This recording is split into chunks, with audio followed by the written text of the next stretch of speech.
What up, SP? It's your boy Oh So Dope.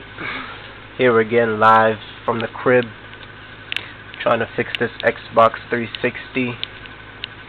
Right now, I'm making some progress, trying to get it to overheat itself, to get from 3 rings to 2 rings. Once we do that, go to the cooldown period and let it do its thing. So we're still in the 3 rings. The fans aren't plugged up. Trying to let the new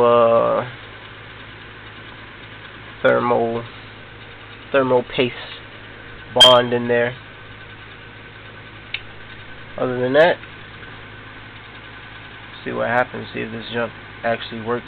I got it to work last time, but I didn't go through all this process of letting it reset itself and all that shit.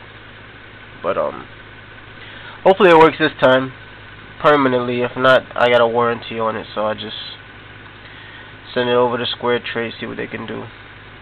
If they can't fix it, I get $150 back, so I'm good.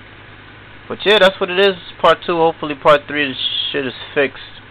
Be about an hour or so. So I'll holla at y'all. Peace.